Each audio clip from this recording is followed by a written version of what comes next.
Hi everyone, welcome back to the Ask Rebecca radio show. Thank you so much for joining me. Tonight begins May's series on moms. So in the US, we celebrate Mother's Day in May, and I thought it would be kind of cool to do a series on the different types of moms, the roles that they play in our lives, the impact that they have on our futures, and how we then also raise our own children based off of our mothers and so on and so forth. So I thought that might be an interesting topic for us. When I actually started thinking about moms and all the different types of moms out in the world, I was surprised to see and realize like how many moms role types there really are. I mean, you've got stay-at-home moms, you have working moms, you have single moms, you have step moms, you have adoptive moms, foster moms, grandmothers, transgender moms, lesbian moms, there's dads that play mom roles. I mean, there's all types of moms in our lives, and I'm sure there's a ton more that I'm not even thinking about or haven't even realized exist.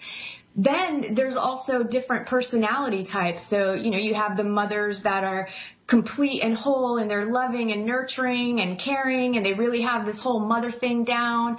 Then you have those of us that are fumbling all over ourselves, trying to figure it out. We have perfectionist moms. We have moms that fill the role of best friends. We have unpredictable mothers. We have toxic and controlling, neurotic mothers. And again, that's another super long list of mom personalities that we actually have. So since Mother's Day is in 10 days, I thought I'd keep things light and focus on the beautiful aspects of motherhood tonight and next week. And I'll wait until after Mother's Day to discuss some of the negatives and the impacts that certain relationships with our mothers can have on our future and then our children's future. And so like I said, I kind of wanted to wait till after Mother's Day and stay in the feel-good vibes before we get a little deep and hash things out and do some soul searching. So as I was doing some research on moms, and, I was really curious about the benefits of being a mother, and I came across a bunch of different articles online that I felt were on point, and one of them I thought was a lot of fun, and so I thought, let's do that for tonight, again, keeping it light and simple. So when it comes to motherhood, some of the health benefits that you can expect, one is it's great exercise. Obviously, as a mother, you're walking, you're pushing strollers, you're lifting and carrying a baby. Nowadays, there's even like mommy and me yoga exercises classes, and you're just constantly moving and having to be active as a mother. So that has some health benefits, especially if you weren't working out before. You're getting a little bit of cardio, you're getting a little bit of muscle toning, and overall I think it's a healthy experience. Two, you'll eat better. Most new parents or new mothers tend to want to eat healthier because you want to stay around long, you want to be there for your children, and you also want to feed your children better diets than you feed yourself. And also, if you breastfeed, that has an added benefit to eating better, because again, obviously that's going to directly affect your baby, so you're putting healthier things in your body. The third thing is your immune system strengthens. And a study suggests that childless adults are 2 times more likely to become sick versus people that have children. And, I'm sure like if you have children, then if they're going to school or you have them in daycare or around other children, they're germy little things. And they're always coming home with runny noses or some sort of illness. But it strengthens their immune system, and it's strengthening your immune system and helping you in the future. So it's actually a positive thing, even though in the moment it probably sucks. The fourth thing is it keeps your brain young. You're constantly thinking and developing your brain because you are learning new things. You're learning how to make a bottle, learning how to change a diaper. You're teaching your children. You're, having to help them with math in the future. So you're constantly learning and growing and evolving, and that has a great effect on your brain. It keeps your brain healthy. 5, it reduces health risks. If you breastfeed, not only is your baby benefiting, but so are you, because the risk of breast and ovarian cancer reduces. You're less likely to have high blood pressure, diabetes, high cholesterol, and heart disease all benefit from breastfeeding. So keep that in mind, and probably lose a little bit more weight. Some of my girlfriends that breastfed, they, ended up losing that extra weight that they gained by breastfeeding as well. So that's always a nice side perk. Lastly, let's see. Oh, you're in the sun more. So you're taking your children outside, you're, taking them to the park or playing, you're doing play dates.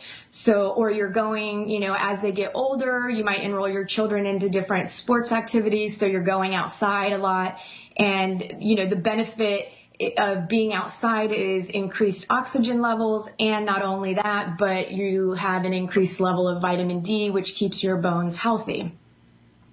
The last healthy tip is it helps break habits. Whether it's smoking, drinking, or staying up late, or just not taking care of yourself as well. Once you become pregnant, 9 times out of 10, you end up getting rid of some of these habits because they're much easier to let go of when you're responsible for someone else's life. So those were some of the healthy benefits. I did come across an article in the Huffington Post that I thought was kind of fun, was a fun benefits of motherhood that you can take advantage of. And in the article, they discussed that, this is a window of opportunity within 6 months after having a baby, no matter if it's your first or last or, whatever, but there's this nice period of 6 months that you can basically get away with anything that you want as a new mom. One of the things they talked about is it's okay to look like you just finished a week-long bender inside a Motel 6, which is always a good time. 2, you can be late to everything, or you can decline everything because you can't because of your kids. 3, your house can look like a family of bears live there. Obviously, when you have children, they like to play and pull everything out, and whether it's newborns and you've got diapers and onesies and stuff all over the place, it's a good excuse to not have to worry about cleaning your house. You get to be lazy. 4, you don't have to call anyone back. 5, you're a proud owner of a get out of sex free card. 6, you don't have to remember anything. You get to have that pregnancy moments when you're kind of an airhead and forget things. So you get to keep that for like a steady 6 months, which is pretty awesome, I think. 7, naps are always justified. Even if people are over, you get to be tired and sleep whenever you want. 8, you can bring 62 items into your dressing room when shopping. That's always fun too, but then again, sometimes not so fun, especially if you have that extra baby weight and you have to try on clothes after the fact. Actually, that's a little depressing, so never mind on that one. 9, you don't have to cook. And 10, for part of every day, you get to own the remote control. And basically what they were saying is, your baby's not going to mind if you're watching like romantic comedies or binge watching like Love and Hip Hop Atlanta or something. So I thought that was kind of a fun list, and I got a kick out of it and thought you guys might too. For me, myself, my son will be 22 this year. And even though I'm no longer an everyday hands-on mom, the job it never ends. You're always thinking about your children. You're always worried about your children. And, they're always needing something as well eventually from you. Being a mother is one of the most challenging and rewarding experiences you can have. And next week, I'll get into more detail about the emotional parts of being a mom. In honor of Mother's Day, I'm also offering a 20% discount on all my services. For more information on the types of services that I offer, you can go to my website at AskRebecca.guru. That's Guru, and I'm sure it's up here somewhere on the screen. So feel free to check that out. You can check out my services. I also have a frequently asked questions page for anyone that has more questions about what it is I do and is looking for answers. Now, so before I take the caller, I wanted to do a moment of Zen, and I wanted it to be focused on opening our heart chakra. When your heart chakra is open, you're more in the flow of love, you're more compassionate, you're understanding, forgiving, you accept yourself and you accept others, and things just flow so much easier and so much more nicely when you open your heart chakra. Now, with a closed heart chakra, you can experience feelings of anger, jealousy, fear of betrayal. You can feel grief and self-hatred towards yourself and others. So having a closed heart chakra can really impact your life in a negative way, which we don't want that. We want to open up our heart chakra, and we're all here about that peace, love, and good feeling stuff. And so I would like to go ahead and do an energy moment of Zen with you in opening up your heart chakra. So let's begin by closing your eyes, open your palms, tell yourself you're open to receive, then take a deep breath into your lungs, allowing your chest to rise. Just fully engorge your lungs with air and just expand your chest, and then exhale. And after you exhale, focus your attention on the center of your chest and try to visualize and feel your chakra opening. You may feel some pressure or heart palpitations as your guides and mine lovingly blast you energetically. So let's just relax, and we'll send you some healing energies.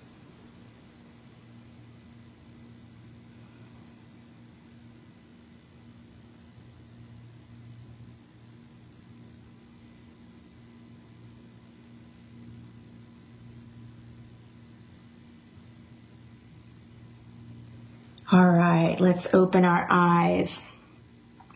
Okay, let me take a peek at who our caller is.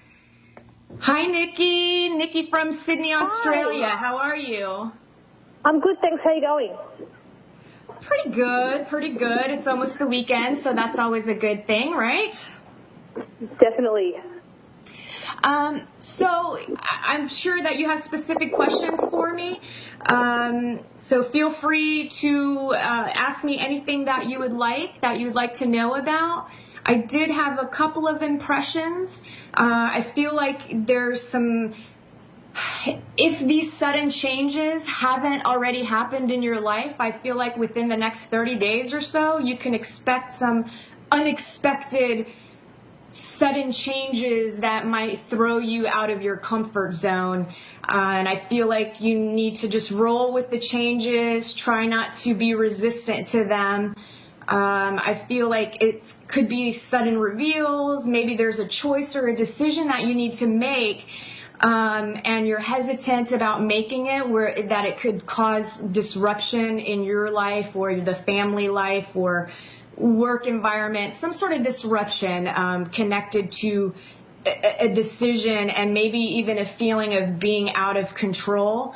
I just do feel like there's lots of change surrounding you, and it's all kind of a series of events and emotions and triggers that are causing some of the walls that you have protecting yourself emotionally to break down and to really free you so that you can be more connected to your higher self and have a really, to me, feels like a lot of positive things coming behind maybe a time of some challenges and some, basically kicking you out of your comfort zone is the words that I kept getting. So feel free to ask me anything you want. Not sure if that's resonating with you in any way. Okay, that sort of makes sense. Yeah. I'm just wanted to know if there's any presence around, or my father's passed away, so I'm just want to know if he's still around or if he has messages or. What's your father's name? His name's Terry. Okay, let me see if I can connect with Terry.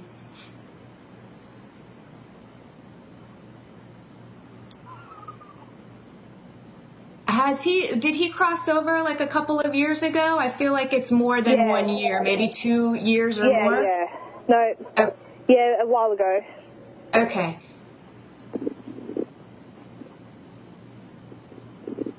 So I just want to make sure that I'm connecting with the right energy. He kind of like, it feels like he was bald on top, but hair around the ears and the side of his head with, like a grayish color, maybe a little bit of a darker brown mixed in there. I feel like he had a sharp nose, like a thin nose, square, not super square jaw, but like I feel like he was thin, medium height, and not overly muscular, but not in great shape. Like he just felt like he had a thin, or that's how I'm seeing him anyway. He was thin, but he had a full head of hair. Okay. Yeah, I'm not seeing him with a full head of hair. I'm seeing like bald on top and then the sides gray. So I might be connecting with a different energy. Give me just another moment. Yep.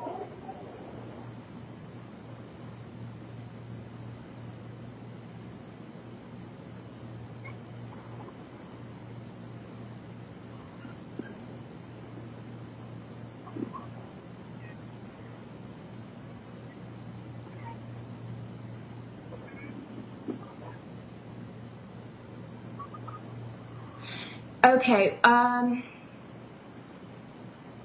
So now I'm kind of getting an image of what I would consider, so the way I'm seeing him is maybe like in his 30s, a younger age, and I feel like he has almost like a kind of like an 80s 70s kind of hairstyle where it's shorter on top and like maybe a little shaggy and a little longer around the neck area. Not super long. Yeah.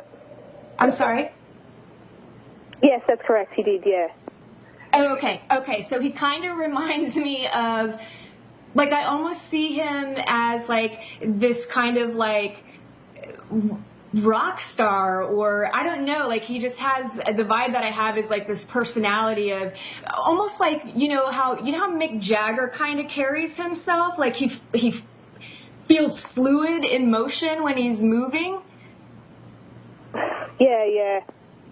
Did your dad walk like that? Like I feel like he was very fluid in his motion, and kind of the word, what I'm getting is, and I don't know if your dad would say this or anything, or if it's just the way the information is coming through, but I'm getting the vibe of like, yeah, it was kind of a sex pot. What was it? The words that I was getting is that, yeah, I was kind of like a sex pot, like he thought highly of himself. Oh, he did, yes. Yeah, so he kind of has this air of like, you know, he was good looking. He was an attractive guy, and I feel like he was really popular, and I do feel like the ladies loved him. Did your parents separate? Yes, I did. Yes. Yep. So he's saying I'm not, you know, I wasn't with her mom. Let me see if he has any direct messages for you. Right now, he's just connecting me with what he looks like. You know, I see him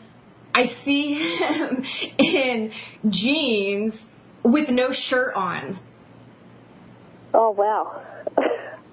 Yeah, it's kind of odd. Like, he really is giving off like this Mick Jagger type vibe.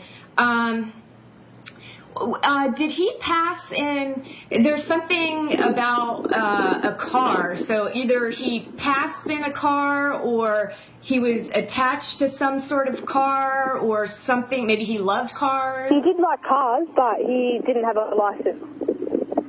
Okay, so but he had a passion for them. Like maybe, yeah, like maybe Porsches. Like I feel like he liked exotic cars. Yeah, Tirana was his favourite. I'm sorry, what was his favorite? A Tirana?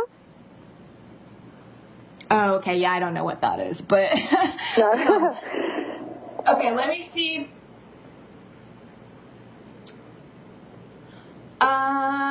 Do you have a sister? I do. Okay. Because he's saying, like, my girls... That wasn't to, like, my mum was remarried, so that wasn't his daughter. Not his daughter. But no. Did they have a relationship? Because he's saying, like, I'm getting the impression of my girls. Well, she was only about 5 when he passed away. Okay. Yeah, she was very young. So he is telling me that he visits you, and he's saying that when you're, typically it's when you're in bed, like at night, and he's making it seem like he sits at the edge of the bed and every once in a while, like, messes with your feet. Do you ever experience anything at night like that? I'm pretty much a heavy sleeper, so yeah, no, I haven't. Okay, well, he sits on the bed or wherever you're sleeping. He sits with you at night sometimes, and he messes with your feet, or like he feels like he's a jokester. So it's like he was. Yeah, so he's still like playing jokes on you now. So he messes with you while you're sleeping. I feel like he moves or places things in different areas within your house, and I'm attracted to. There's something about the bathroom. And a mirror. Do you have something of his inside of the bathroom or inside of something that's mirrored? I don't think so. Just trying to think. No, I'm not. I don't think so. He's saying that you have something of his. Yeah, I have a lot of things of his. But I don't know. I'm not sure why he does something in the bathroom. So I don't know if he's like messing with items in the bathroom or like knocking things off the shelf. But he's also talking about actually having that you have things of his, and they're something in an enclosed. It's something where you like would have to open it up. So I don't know if it's like a shadow box or some sort of box that you would open. I actually have a memory box of his, and it has glass on top with his photo in it, and there's stuff in the box it all belongs to him.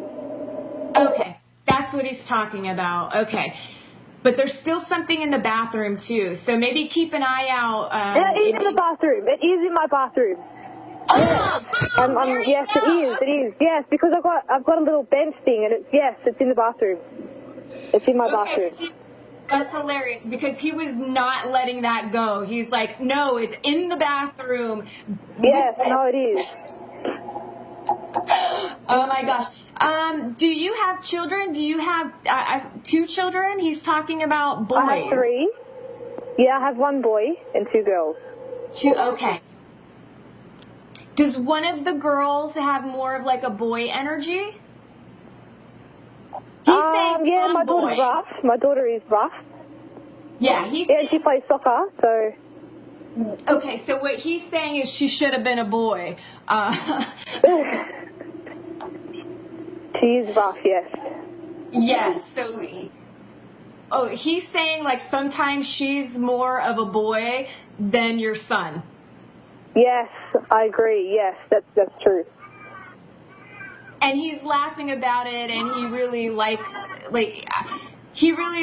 your family dynamic, and he misses you a lot, and he says, you know, even though, because he's making me feel like he wasn't a very emotional guy and would be like, oh, you know, I love you so much, and all of that, but I feel like he showed it to you in other ways. Like he was there and he did things. I'm trying to ask him like what he passed from, and he's just kind of like, sorry, I only have 90 seconds, so if we get cut off, I apologize. Yep.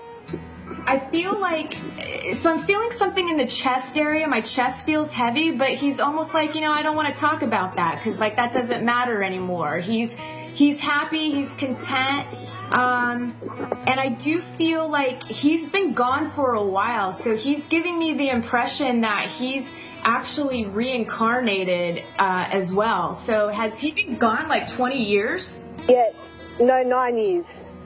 9 years? 10 years. 9 years. Yeah, so he, and I know this sounds crazy because obviously I'm connecting with who he was in this lifetime as you knew him, but he is giving me the impression that he has, you know, has reincarnated or is about to reincarnate. But he said that doesn't matter. He's always going to be around, and he likes watching your family dynamic. Are you guys arguing lately? Have you been arguing about something? With who? With your spouse or the kids or someone? Yeah. Like, yeah, we do. Yeah. Yeah. With my partner. Yeah, he's saying you need to work on that. You need to do some damage control is what he's saying.